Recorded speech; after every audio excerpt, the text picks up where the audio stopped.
Ce matin, on va parler, donc on est parachat Tazria et Metzora.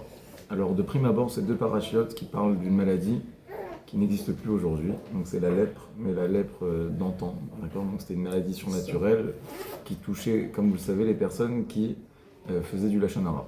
D'accord. Donc, c'était comme une bracha, en fait, à l'époque.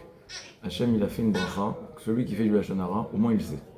Aujourd'hui, on peut rester dans la fausse certitude que nous, on n'en dit pas, d'accord. Bien que je pense que personne à cette table a cette prétention de se dire, moi le Lachon Hara, j'en fais jamais. Donc on est tous touchés par le Lachon Hara, c'est-à-dire soit on en a fait, soit on en a subi.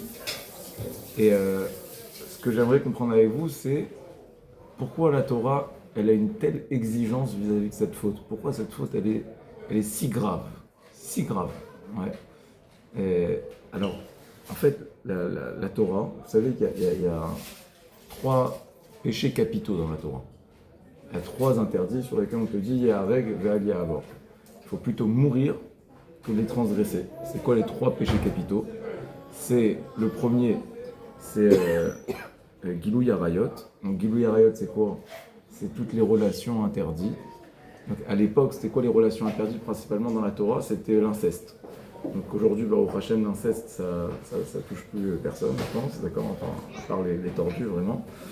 Mais dans les relations interdites sur lesquelles on te dit il y a règle, il y a abord, c'est-à-dire plutôt mourir que transgresser, on a par exemple une femme mariée, ou alors on a une femme nida, d'accord. Une femme qui est nida, il faut savoir que ça fait partie des interdits les plus graves de la Torah sur lesquels il est dit il y a règle, il y a abord. Le Rambam, il va même plus loin. Le Rambam, il dit que même toucher, vous savez, dans les règles de Nida, il y a une batterie d'interdits. Donc il y a l'interdit d'avoir une relation, mais en dehors de l'interdit d'avoir une relation, il y a aussi l'interdit de toucher sa femme. Est-ce que ça, c'est un interdit du même ordre et du même degré? Alors il faut savoir que le Rambam, il dit que un mari donc, qui touche sa femme qui est Nida, il y a règle va y avoir. C'est-à-dire si quelqu'un te dit, tu touches ou je te tue, il vaut mieux te laisser mourir plutôt que toucher. Alors il y en a qui disent non, mais c'est pas que toucher comme ça, ouais, je vais toucher, je vais taper sur l'épaule. Non, c'est si tu la touches, mais d'une manière affective, d'accord. Par exemple, un bisou, un câlin, des choses comme ça. Mais en tout cas, tout ça, c'est vous montrer la gravité de cet interdit. Donc Nida, c'est pas retenu la halakha. La halakha, on pense que toucher, c'est pas aussi grave que d'avoir une relation, mais en tout cas, c'est un avis, c'est l'avis du Rambam, donc c'est pas n'importe qui. Donc c'est vous dire la gravité de l'interdit. Donc ça c'est Gilou Yarayot. Le deuxième c'est quoi? Vous savez, c'est Shfirut Damim, c'est tuer. Ouais, si on te dit tu tues ou je te tue, alors non, vaut mieux mourir plutôt que tuer. Pourquoi? Parce que Maïchazit des Damar Sunkat fait. D'où est-ce que tu sais que ton sang il est plus noble que son sang? D'accord. Donc d'où tu te permets de le tuer. Donc ça c'est le deuxième. Et troisième, c'est Avodazara. Avodazara c'est l'idolâtrie. Alors, si vous vient une idée d'aller voir le pape, ouais, et okay. Alors ça c'est Avodazara. C'est Avodazara, c'est de l'idolâtrie, c'est la seule idolâtrie moderne qu'on a aujourd'hui. Aujourd'hui, les gens disent l'idolâtrie c'est l'argent, l'idolâtrie c'est la télé, l'idolâtrie c'est les femmes, ils disent tout c'est l'idolâtrie, d'accord. Pourquoi? Parce que l'idolâtrie ça n'existe plus vraiment aujourd'hui. Pourquoi? Parce qu'il fut une époque où Anshe Knesset Agdola, c'est qui Anshe Knesset Agdola? C'est une assemblée de grands sages comme ça. D'ailleurs le mot Knesset, la Knesset, le Parlement israélien, c'est tiré, combien ils sont à la Knesset? Ils sont 120. Pourquoi? C'est en référence, en écho aux 120 sages qui formaient la grande assemblée des sages, Anshe Knesset Agdola, parmi lesquels on comptait des grands prophètes, et on comptait des grands Kohen Gadol, même il y avait Shimon Hatzadik. Et eux, qu'est-ce qu'ils ont fait? Ils se sont réunis un jour et ils ont dit le Yetzer Hara de la Avodazara est trop fort, on va le détruire. Donc ils se sont assemblés comme ça, ils ont réuni leur force et leur pouvoir, et ils ont dit on annule ce Yetzer Hara. Donc la Gemara elle raconte comment ça s'est passé, qu'il y a un démon comme ça de feu, qui avait l'apparence d'un lion, qui est sorti de sa cage comme ça, c'était le Yetzer Hara, c'était la personnification du Yetzer Hara d'idolâtrie, et ils l'ont mis sous cage comme ça, ils l'ont annulé, ils l'ont enfermé, et ils l'ont éteint totalement.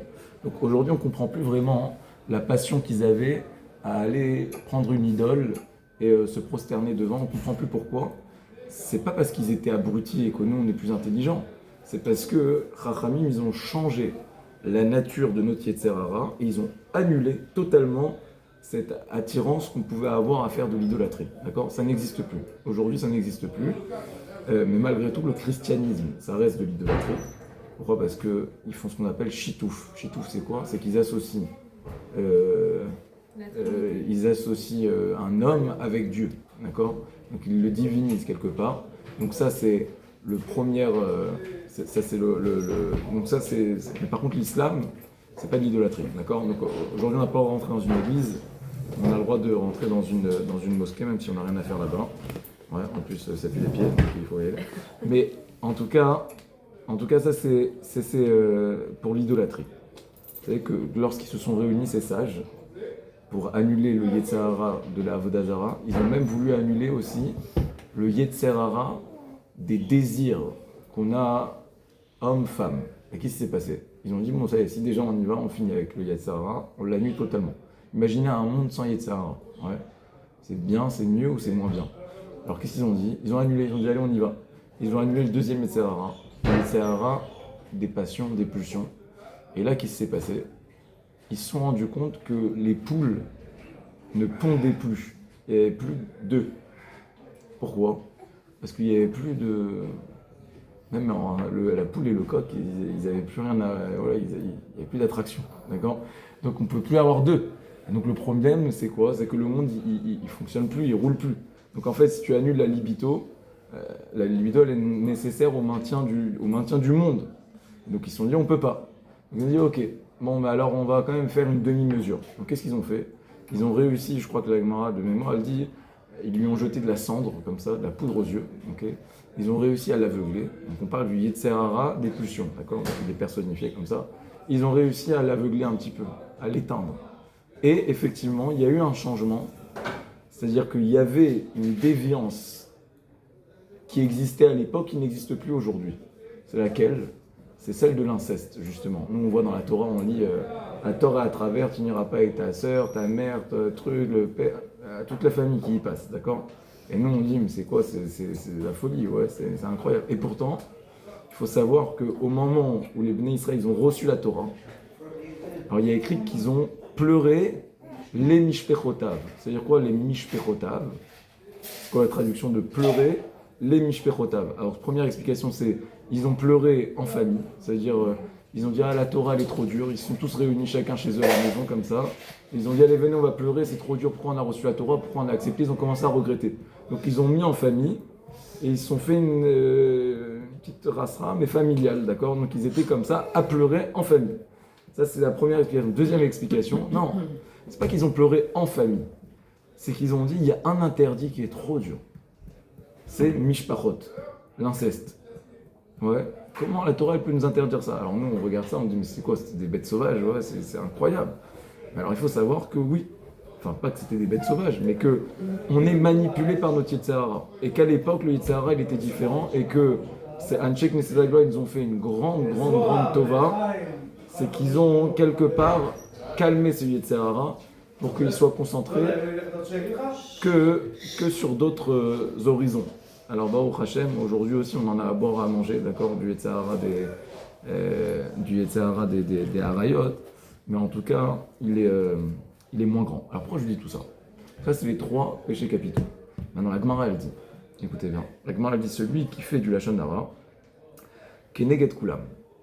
C'est l'équivalent des 3 fautes en même temps, du cumul de Avodah Zara, Gilui Arayot, Shfichut Damim. Donc c'est un 3 en 1. Comment on peut comprendre ça? Comment c'est possible de comprendre qu'avec une petite phrase comme ça, innocente, mais en vrai c'est pas vraiment innocent, d'accord? Ça veut dire que moi je fais style c'est innocent, mais dans ton cœur, ouais, vous savez, même un compliment ça peut être du Lachon Hara, d'accord? Moi je sais que lui il peut pas se le voir. Alors je vais comme ça, je vais faire un petit compliment, comme ça l'autre il va l'attaquer quoi. Donc en fait, ça c'est du Lachon Hara. C'est-à-dire tu peux faire un compliment et c'est du Lachon Hara. D'accord? Parce que tu as provoqué la réaction de l'autre. Donc en fait toi tu as dit quelque chose de bien, mais tu as attendu que l'autre y réagisse. Ok? Non, mais... Ou alors, ça c'est deuxième, ça aussi c'est très vicieux, c'est t'exagères mais un petit peu. Comme ça, il va dire ah, t'as exagéré, et après il va mettre un bon coup de massue, d'accord? Donc ça, il peut y avoir du lachon hara, même en faisant des compliments. La base, la définition du lachon hara, vous la connaissez. Dans la Torah, il y a 3 interdits principaux. Le Chafetz Chaim, donc Rav Israël Meir Miradin à Cohen, il a dédié sa vie à l'apprentissage et à l'enseignement des lois du lachon hara. Il a compté, je crois, plus de 31 interdits qui gravitent autour de cet interdit du lachon hara. Donc il a trouvé plein de choses. C'est quoi les 3 pôles, on va dire, d'interdits? Dans la Torah, elle dit il y a 3 choses. Il y a Motzi Shemra. Motzi Shemra, c'est mentir, d'accord? C'est une calomnie, d'accord? Je mens. Il y a lachon hara, c'est de la médisance. C'est, je dis, quelque chose qui est factuellement vrai. C'est vrai.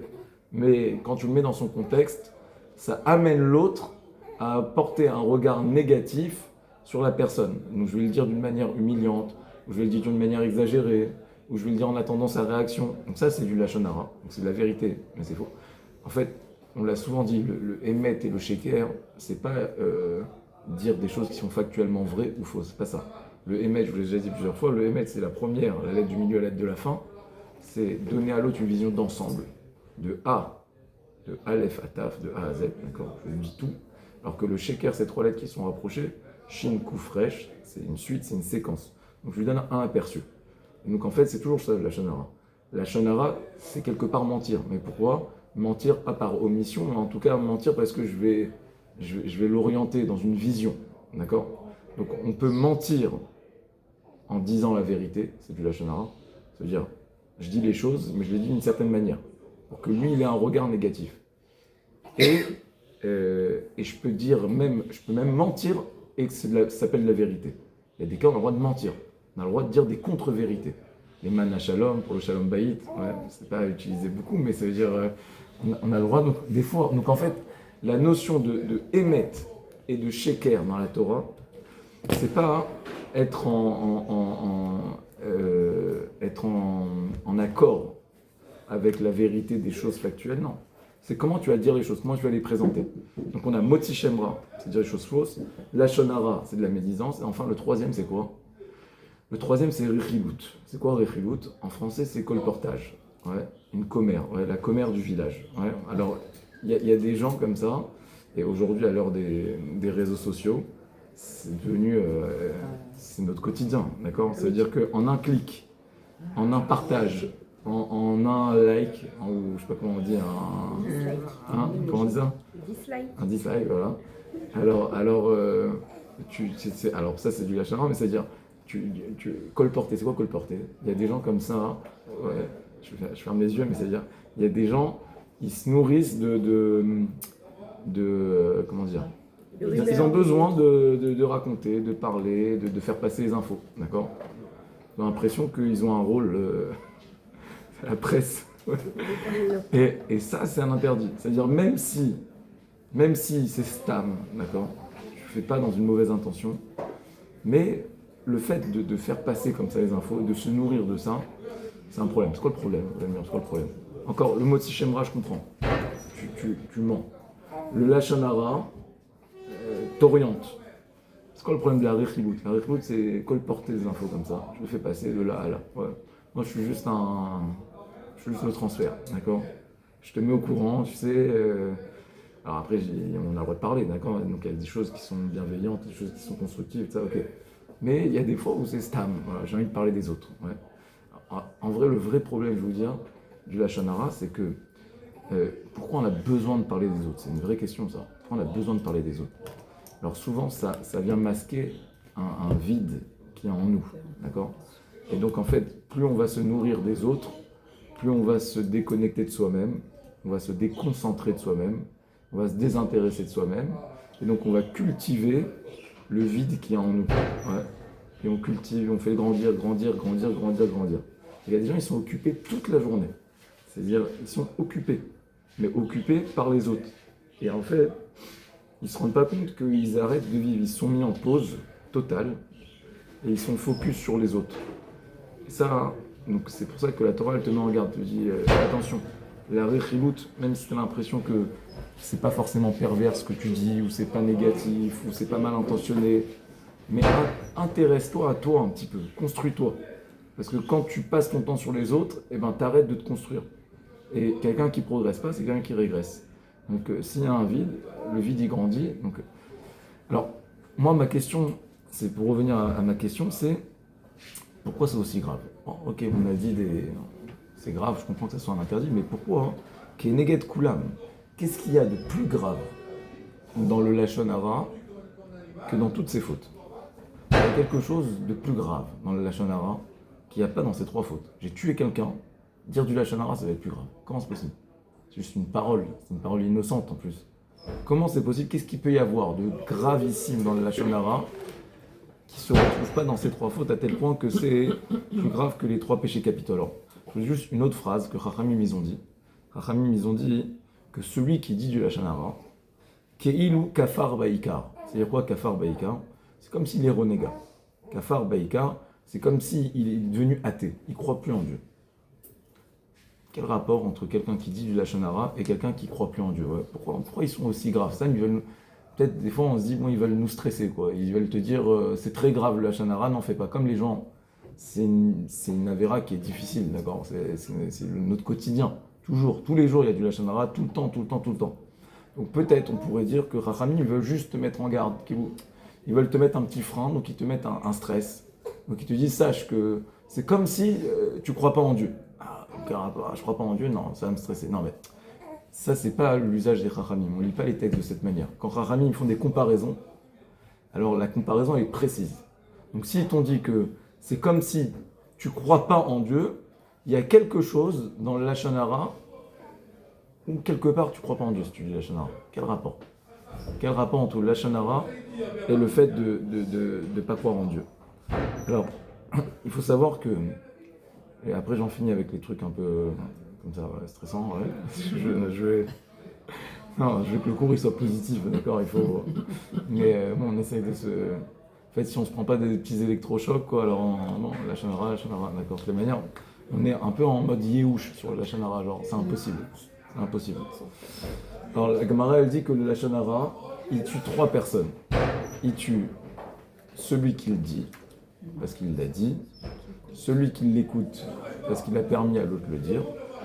Ouais. En plus, celui qui écoute, il a la solution, il a la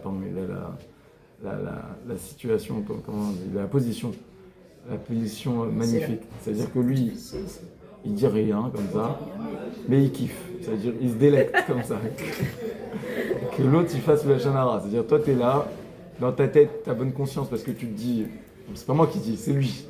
Mais tu es bien content au fond de toi que l'autre et quand il y a du monde et toi tu es là, il fait le travail à ma place. D'accord? Donc là c'est magnifique. D'accord? Tu n'as rien besoin de faire et tu es là aux premières loges, t'attends que le spectacle se passe. Donc ça, celui qui dit, celui qui écoute. Et la troisième, c'est celui de qui on parle. Ça le tue. Combien de personnes aujourd'hui à l'heure des réseaux sociaux, mais on voit ça, mais c'est en un mot, en un clic, on peut tuer une personne, on tue une réputation. Voilà. Et plus les gens ils sont connus, plus du jour au lendemain, ils sont finis. D'accord? Quand une personne qui n'est pas connue, alors elle n'est pas portée par par la toile, d'accord? Donc par les réseaux sociaux, comme ça et ça.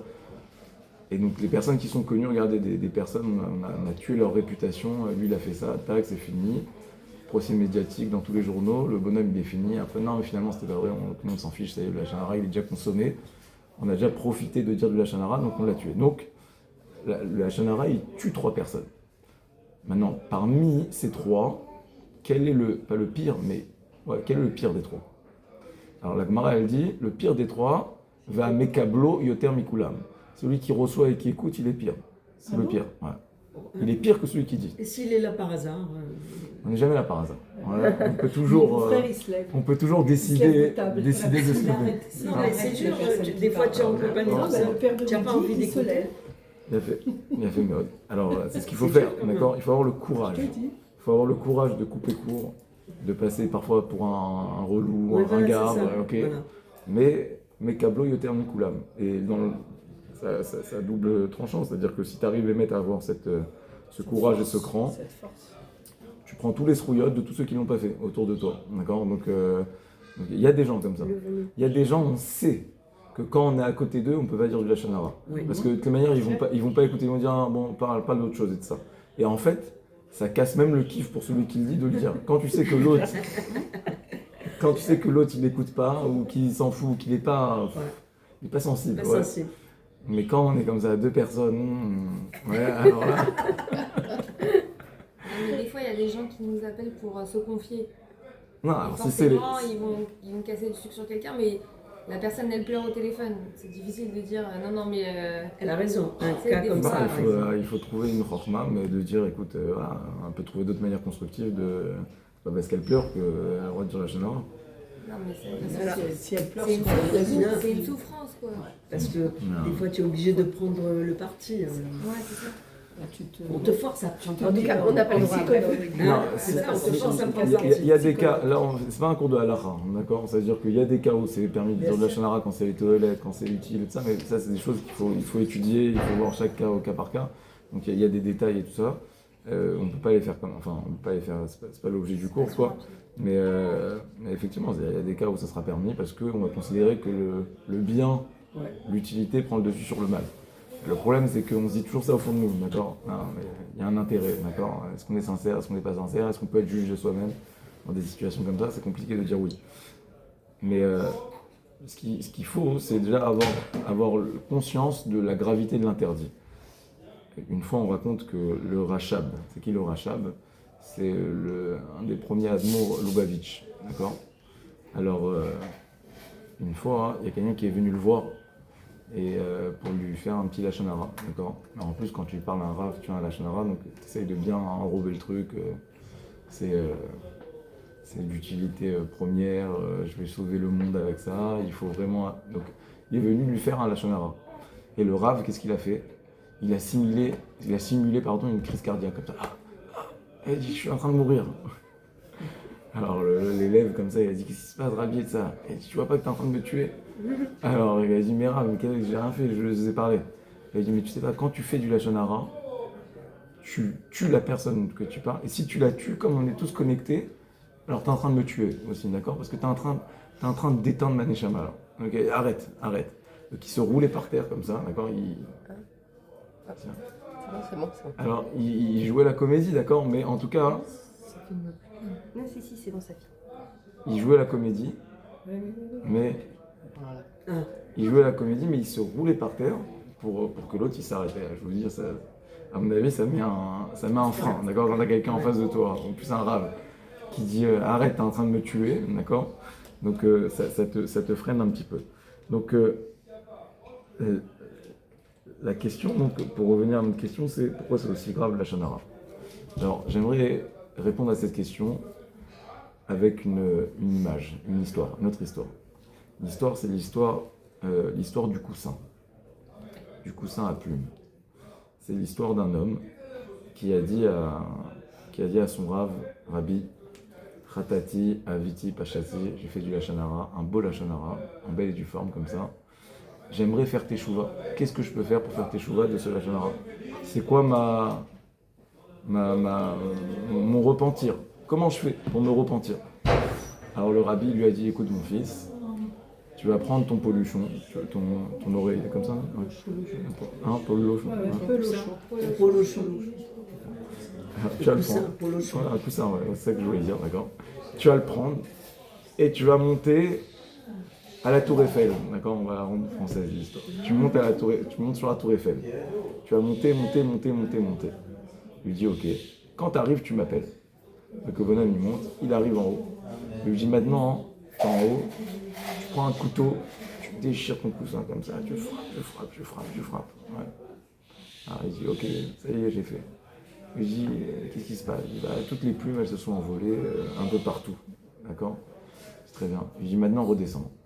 Il dit maintenant tu vas ramasser toutes les plumes, d'accord? Alors, il regarde, il dit c'est impossible, je ne peux pas ramasser toutes les plumes, elles sont parties, je ne sais même pas où elles sont parties. Il lui dit le problème du Lachon Hara c'est ça. Le problème du Lachon Hara c'est que on dit quelque chose et on n'a pas conscience de la portée de nos paroles. Et c'est quelque chose dont on n'est pas en maîtrise, dont on n'est plus en maîtrise. Et donc, pourquoi le Lachon Hara, c'est quelque part plus grave que tous les autres interdits? Parce que c'est une avéra que je ne peux plus enrayer, que je ne peux plus arrêter.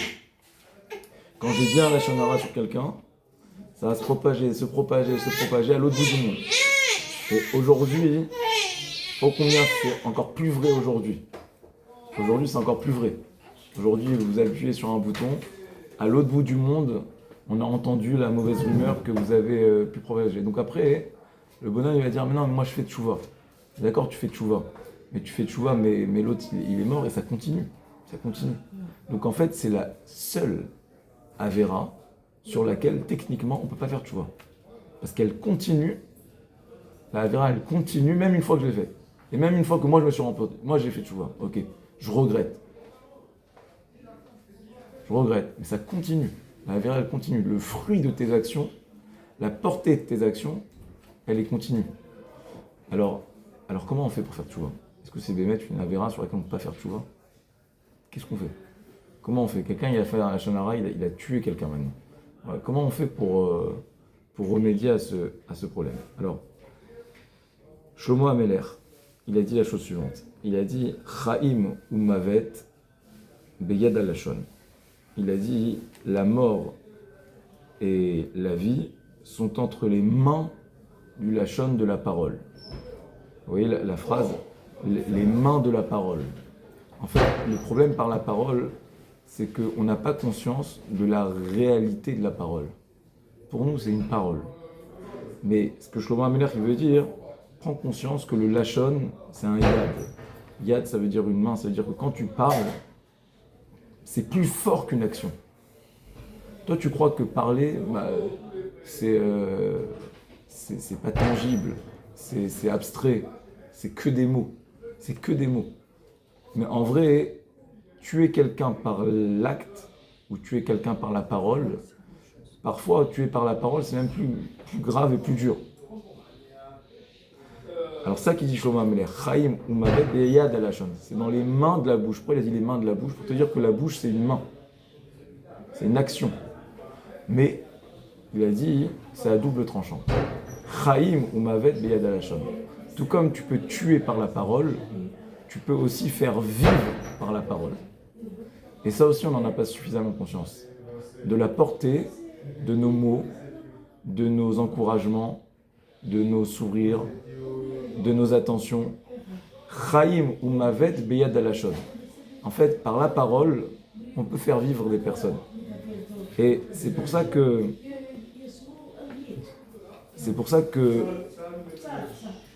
lorsqu'on dit que on a dit en introduction que Chachamim, ils ont dit que celui qui fait du Lachon Hara, c'est comme si il est kofer Bachem. Ouais. C'est comme s'il renie Dieu. Pourquoi c'est comme s'il renie Dieu? En fait, c'est pas comme s'il renie Dieu. Mais c'est comme s'il renie le Dieu qu'il y a en l'homme. Parce qu'on a été créé à l'image de Dieu, tous. Ça veut dire quoi qu'on est créé à l'image de Dieu? En quoi est-ce que vous ressemblez à Dieu? Ouais. Il n'y a pas la même tête que vous, hein, je veux dire. En quoi est-ce qu'on ressemble à Dieu? C'est quoi le point commun qu'il y a entre l'homme et Dieu? On dit Betselem Elohim Baraoto. Dieu, il a créé l'homme à son image. Betselem, ça veut dire on est dans son ombre, on est dans sa trace. En quoi est-ce qu'on a, quel est le point commun qu'il y a entre l'homme et Dieu?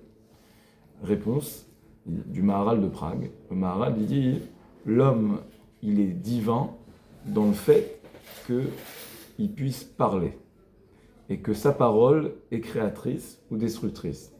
Quel est le premier acte de Dieu? C'est abracadabra. Ouais, abracadabra, abera, ça veut dire il a créé, kadabera par la parole, abracadabra. D'accord? C'était abracadabra. Abracadabra. Maintenant, Dieu, quand il a parlé, il a créé. Et quand il a parlé, il a détruit aussi. Quand il a voulu détruire le monde, c'est par la parole. L'homme, c'est exactement la même chose. Lorsqu'il parle, il crée. Chaim ou Mavet Beyad al-Lashon. Et plus on va prendre conscience de cette de cet état de hauteur qu'il y a en nous, que notre parole, elle est divine, dans le sens qu'on peut faire des choses incroyables, plus on va se prémunir du Lachon Hara. Et en fait, la seule manière de contrecarrer, si vous voulez, la mauvaise parole, c'est par la bonne parole. Donc en fait, c'est ça le premier conseil à donner, d'accord ? Première chose pour essayer de contrebalancer le Lachon Hara, c'est prendre conscience qu'on est des hommes, on est les enfants d'Hachem, et qu'on a un pouvoir par la parole, et que tu peux dire des choses qui vont toucher une personne à l'autre bout du monde. Tu sais pas. Une fois, je me rappelle, il y avait un rav, il disait, il est arrivé pour faire un cours, et il arrive, donc lui, il s'est préparé, on lui a vendu, tu vas faire la conférence avec 250 personnes, et il arrive, il y a une personne. Ouais, ça m'est arrivé, ouais. Il arrive, il y a une personne. Alors, qu'est-ce qu'il a fait, le rav ? Il s'est pas dégonflé. Il a mis son chapeau, il a mis sa veste, il s'est mis devant le stender comme ça, et il commence à faire une dracha, et il crie, et il est là comme si il y a une salle entière en train de l'acclamer, d'accord ? Il est en train de... Alors, bon, c'était un peu... certains diront pitoyable, et d'autres diront c'est surprenant, au moins. Pourquoi il fait ça, le rav ? Alors, lorsque l'élève est venu voir, il dit merci beaucoup, rav. Mais quand même, vous n'aurez pas vu mettre autant d'énergie, autant d'efforts. J'étais là, j'entendais quoi, il n'y avait pas besoin. Elle a dit, mais t'as pas compris. Elle a dit, moi quand je te regardais à toi, je regardais pas toi. Je regardais tes enfants, tes petits-enfants, tes arrière-petits-enfants. Toi, t'es pas une personne. Moi, si j'arrive à toi te changer et toi te toucher, alors c'est des générations et des générations, peut-être que je vais réussir à révolutionner. Donc en fait, et ça c'est la force de la parole, c'est que tu as fait une action, l'action elle est circonscrite, alors que tu as parlé et tu as réussi à allumer une flamme, après la flamme elle se propage. Voilà, la flamme elle se propage. Ça c'est la force de la parole, et donc c'est pour ça que si on devait... C'est pour ça que c'est plus grave que les 3 péchés capitaux. Parce que ça, et c'est pour ça qu'on s'appelle Kofer Bachem. Pourquoi ? Parce qu'on renie la divinité qu'il y a dans l'homme. D'accord ? Kofer Bachem. Maintenant, donc le premier conseil, la Gemara, elle dit qu'il y avait une fois un rochel. C'est quoi un rochel ? Alors tout à l'heure, je vous ai dit rechibutz, le colportage. Mais un rochel, c'était à l'époque, il y avait des marchands ambulants comme ça. Ils avaient leur caravane. Et ils vendaient des bessamim. Bessamim, c'est-à-dire ils vendaient des encens, des odeurs. Et donc ils se baladaient comme ça dans le village, ils allaient de village en village, et ils disaient cette fameuse phrase que vous connaissez, Mi ha'ish echafetz chaim. Il disait, qui est l'homme qui veut la vie ? Qui est l'homme qui veut la vie ? C'était une technique de vente, d'accord ? Donc il a inventé le marketing. Lui, il voulait vendre ses bessamim, donc il voyait avec des petites fioles et tout ça, donc il pensait qu'il allait leur vendre un élixir de vie. Et en fait, pas du tout. Il arrivait, qu'est-ce qui sortait ? Il sortait le livre des Teilim. Il dit, tu veux la vie ? Lis les Teilim. Qu'est-ce qu'il y a écrit dans les Teilim ? Mi ya'ish echapes raim. Qui est l'homme qui veut la vie ? Et c'est quoi la fin du verset ? C'est quoi la fin du verset des Teilim ? Netzor leshoncha mera, usfatecha midaber mirma. C'est protège. Netzor, empêche-toi par ta bouche de diffuser le ra, empêche-toi de dire du lachon hara. Donc voilà, comme ça il les attrapait, d'accord ? Donc il leur faisait une petite combine, d'accord ? Au lieu de leur vendre, il leur disait voilà, tiens, lis les Teilim, ça sera, tu verras que tu auras la vie avec ça. Alors il y avait un rav qui s'appelait Rabbi Yanaï, et lorsqu'il a vu la combine du marchand, il a dit waouh, un génie celui-là, ouais, incroyable et tout ça, il est très fort. Comment il a amené le texte des Teilim, il leur fait la vente et après il leur sort les Teilim, incroyable. Il était stupéfait par la ruse du vendeur. Et la Gemara elle finit sur ça. Maintenant je vous pose une question, je vous ai raconté cette histoire, est-ce qu'elle vous a retourné la tête, d'accord ? C'est pas incroyable, d'accord ? C'est sympa quoi, au moins c'est mignon. Ok, c'est-à-dire que il essayait de, voilà, et en fait il les attrapait comme ça. Mais pourquoi Rabbi Yanaï, il faut comprendre, c'est un Amora, d'accord ? Pourquoi lui, il était émerveillé ? Qu'est-ce qu'il a compris dans cette histoire ? Alors, en vrai, ce qu'il a compris dans cette histoire, c'est que la Gemara, elle n'a pas parlé de n'importe qui. Elle a parlé d'un rochel, d'accord ? Rochel, regardez le jeu de mots, rochel, c'est un colporteur. Mais là, qu'est-ce qu'il colportait ? en fait, il diffusait la bonne parole, pas la mauvaise parole, d'accord? Et qu'est-ce qu'il vendait? Il vendait des encens. C'est quoi les encens? Les encens, c'est ce qui se propage, ce qui se diffuse même au loin. Ouais. Ce qui se diffuse même au loin. Même très loin, on peut sentir les bonnes odeurs. Les personnes, ils rentrent dans la pièce, tu les sens à 10 km, d'accord? Pourquoi? Parce que ça se propage, justement. Et donc, le message qui est écrit dans cette Gemara, dans ce Midrash, c'est qu'en vrai, la manière, comment on fait pour se protéger du Lachon Hara? C'est quoi? On se tait, on arrête de parler. C'est impossible. Je ne vais pas vous l'apprendre, ouais, c'est impossible. On ne peut pas fermer sa bouche. Mais on peut s'éduquer, s'entraîner à l'ouvrir pour dire des bonnes choses, pour diffuser justement la bonne parole. Et en vrai, c'est que ça qui va faire le contrepoids. La semaine dernière, on parlait du vide, ouais, qu'il fallait occuper l'espace. Ouais, là, c'était la seule manière de vaincre quelque part le vide, c'était de l'occuper. Et donc, c'est la même chose avec le Lachon Hara. Le Lachon Hara, il y a une mauvaise parole. Alors, la vraie manière de réparer ou de se prémunir, d'empêcher, c'est de toujours être dans cette prédisposition où je m'entraîne, je m'applique à dire du bien, à diffuser du bien. Et donc, en fait, ça va empêcher. Donc, c'est pour ça que la Gemara, elle a pris comme exemple le Rochel. Le Rochel, c'est lui qui diffusait, c'était ça sa force. Sa force, pourquoi lui, il disait pas du Lachon Hara? Pourquoi lui, c'est un surhomme? Non. Parce qu'il a dit toute sa vie, je vais diffuser ce message. Donc, en fait, plus tu parles de ça, plus toi-même t'es protégé. Et c'est ça qu'il a vu Rabbi Yanaï. Rabbi Yanaï, il a dit, lui, en fait, il est prémuni parce qu'il est toute sa vie occupé à dire, c'est pas bien de parler du Lachon Hara. Vous avez vu toutes les pubs qu'il y a, Lachon Hara, l'Omedaber est là, et à chaque fois, il y a des trucs, etc. Alors, c'est bien de faire de la pub. En fait, il faut faire de la pub contre ça. C'est la seule manière de le battre. S'il n'y a pas de pub sur la gravité de l'interdit, si on ne le dit pas, alors c'est impossible Une fois, le Chafetz Chaim, vous avez tous entendu parler du Chafetz Chaim. Donc, pourquoi il s'appelait le Chafetz Chaim? C'était pas son nom, c'était Rabbi Israël Meir HaKohen Miradin, de la ville de Radin. Et une fois, alors deux histoires, je vais vous raconter sur lui. Il y en a une très connue, une moins connue. Alors, je commence par la plus connue. La plus connue, c'est qu'il a posé une question, il a dit, est-ce qu'on a le droit de faire du Lachon Hara sur soi-même? Alors il a dit, j'ai appris qu'on n'a pas le droit de faire du Lachon Hara sur soi-même. L'histoire raconte qu'une fois il était dans un train, et qu'il y avait un bonhomme qui voulait aller voir le grand Chafetz Chaim. À l'époque, il n'y avait pas les caméras, il n'y avait pas les vidéos, on ne savait pas à quoi il ressemblait le Chafetz Chaim. Donc il arrive dans le train comme ça, et il se retrouve nez à nez, face à face dans le train, avec un vieux monsieur. Alors, il commence à engager la discussion, ce bonhomme qui voulait voir le Chafetz Chaim, et il lui dit, tu sais que je vais à Radin, je vais voir le grand Chafetz Chaim, je suis impatient d'aller le voir et tout ça. Il dit, c'est un gadol, c'est un gaon, c'est un génie, c'est une bonne personne. Et là, le vieux monsieur qui était en face de lui, qui n'était ni plus ni moins que le Chafetz Chaim, alors il dit, tu sais, il n'est pas si grand que ça, c'est pas un si grand sadique, ça va quoi, les gens ils exagèrent et tout ça. Et lui, il a dit, comment il parle comme ça du Rav? Il s'est levé et il lui a mis une baffe. Ouais. Et alors, le Chafetz Chaim, il n'a pas bronché, il n'a rien dit.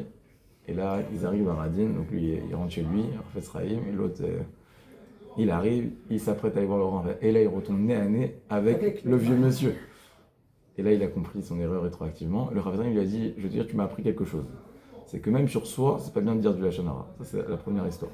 La deuxième histoire, c'est que le Chafetz Chaim raconte qu'une fois, il est arrivé à l'âge de ses 90 ans.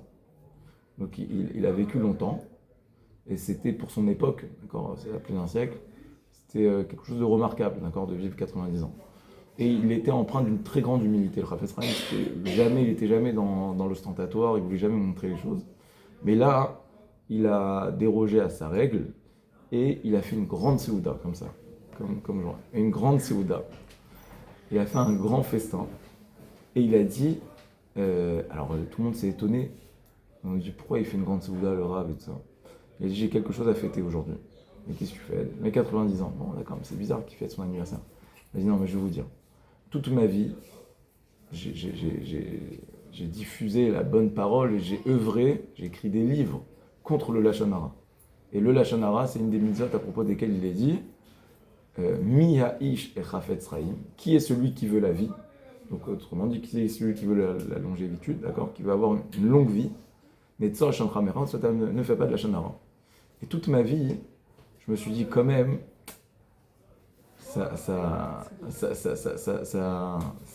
comment dire, hein? Non, c'est engageant. Et imaginons que je meurs jeune, alors ça porterait le discrédit sur ma parole quelque part. Parce que ça voudrait dire que j'ai pas été fidèle à mon enseignement. J'ai dit ne faites pas de la lachon hara, mais si moi-même, j'ai pas une longue vie, c'est la preuve que moi-même j'ai fait de la lachon hara. Et donc il a dit aujourd'hui que je suis arrivé à un âge avancé, je remercie Hachem de m'avoir béni que par ma parole au moins il n'y ait pas de trilou Hachem. Voilà, au moins il y a un kiddush Hachem, de montrer que quand on ne fait pas du lachon hara, c'est la mitzvah sur laquelle je me suis appliqué toute ma vie. Au moins, moi j'ai réussi à vivre plus longtemps. Mais sort les Shamtratera, Svatera, Midaber Mirma. Donc ça c'est Miaï et Chafetz Chaim. Donc c'est la première chose qu'on voulait dire, c'était se mettre en... donc on a dit faire le contrepoids. C'est la mauvaise parole par la bonne parole. Par la parole qui parle du Chaim. La deuxième chose, là, on va finir ce cours avec quelques conseils. D'accord, quelques conseils plus pratiques, ok, mais les différentes manières qu'on peut avoir pour éviter les pièges.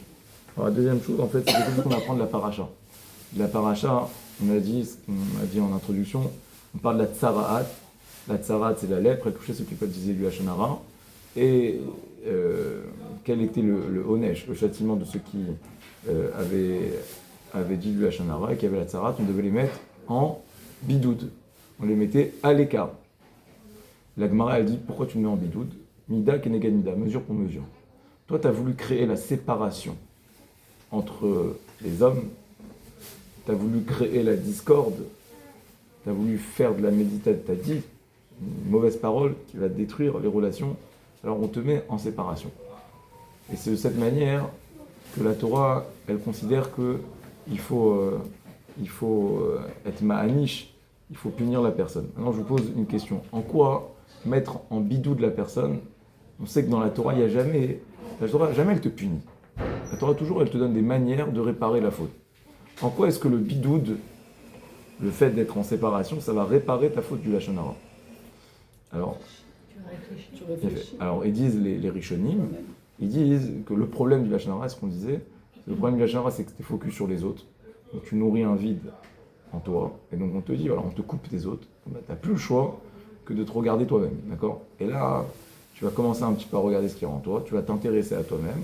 Et à partir du moment où tu vas te regonfler de l'intérieur, alors là, à partir de ce moment-là, hein, tu seras prémuni, tu seras fort pour moins parler du lachon hara. Donc, le deuxième conseil, voilà, c'est en fait, il faut faire attention à notre cercle d'amis, quoi, tout simplement. Voilà, ça veut dire aux fréquentations. Et en fait, c'est plus que ça. Il faut prendre ce réflexe. D'ailleurs, vous disiez, je ne sais plus qui c'est qui disait, ouais, il y a quelqu'un comme ça, il se lève, ouais, il dit, moi je pars. C'est ça le bidoud. Le bidoud, c'est comprendre que le lachon hara, c'est comme la tsaraat, la lèpre, c'est contagieux. C'est-à-dire, quand tu es à table et que tu prends l'habitude comme ça de dire du lachon hara, toi aussi, après, tu es entraîné dans le... Donc la seule vraie manière, c'est de couper court. Il n'y a pas d'autre solution, c'est le bidoud. Tout comme la Torah, elle t'a dit, fais le bidoud quand tu as la tsaraat, la même chose. Quand il y a du lachon hara, tu te mets à l'écart, tu te lèves et tu te sépares. Ça, c'est la deuxième chose. La troisième chose, c'est il faut s'appliquer, et Rahim donne un conseil, il faut s'appliquer un filtre avant de parler.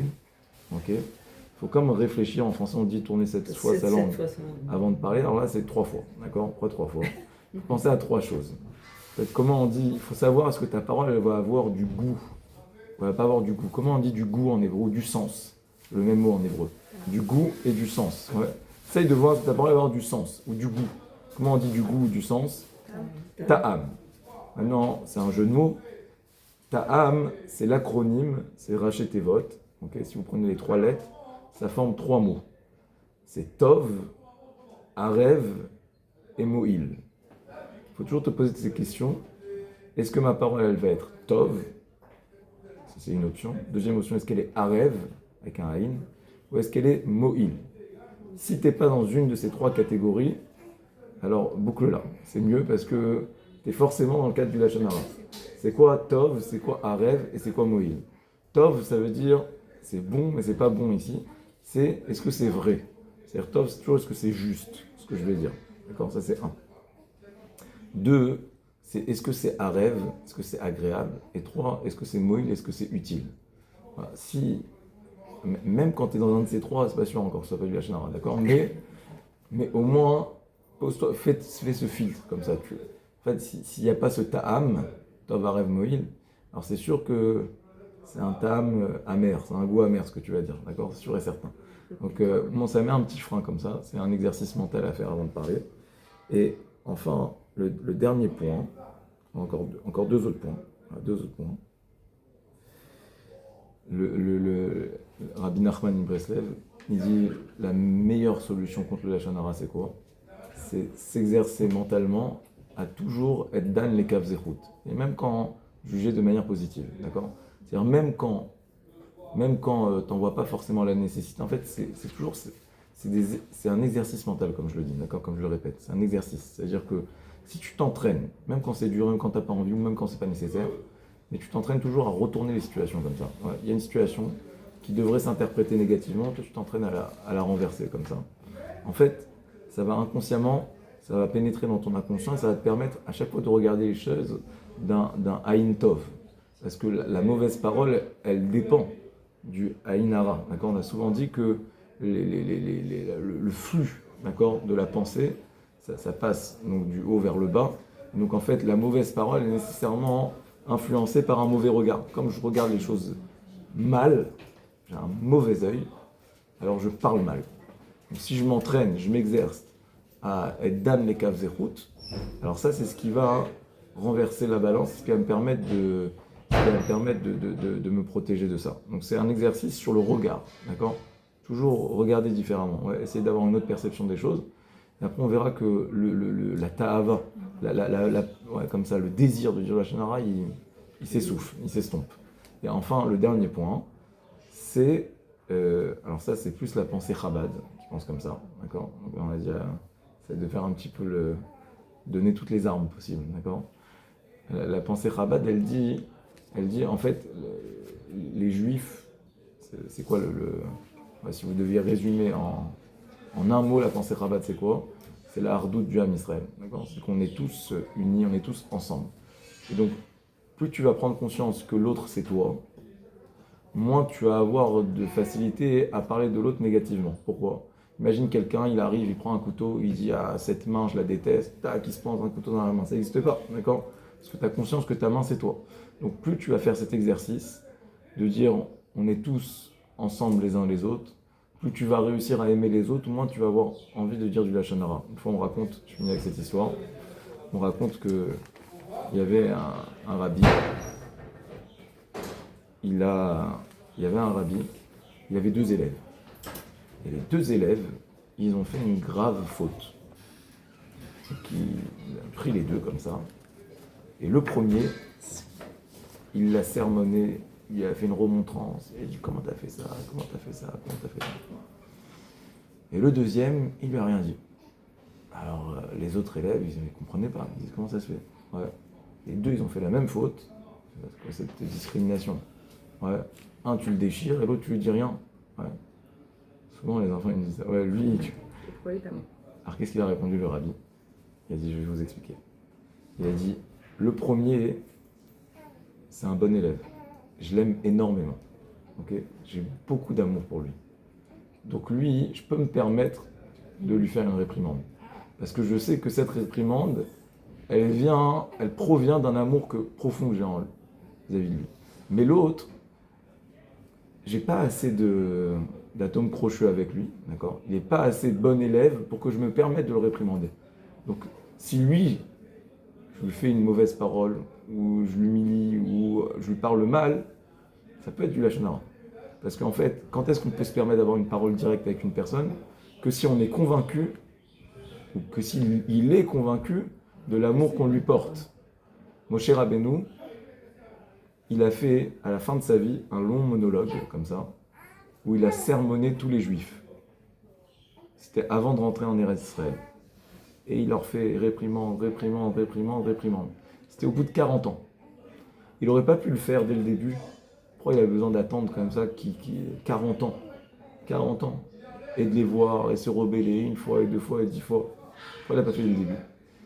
Alors, Rami nous explique que non. Moshe Rabbeinu, il voulait attendre que les Juifs, les Béné Israël, aient la certitude de l'amour qu'il leur porte. Quand Moshe Rabbeinu, il a été prêt à se sacrifier pour eux, il a dit: efface-moi de ton livre. Ne me fais pas rentrer en Eretz Israël. Je ne rentre pas en Eretz Israël à cause d'eux. Alors ils ont dit: ah, Moshe Rabbeinu, il nous aime. Donc maintenant, je peux me permettre d'avoir une parole directe. Ça, c'était le dernier message de Moshe Rabbeinu. Voilà. Bezrat Hashem, on soit à la hauteur. Bezrat Hashem, qu'on ait que des bonnes paroles. Amen, amen.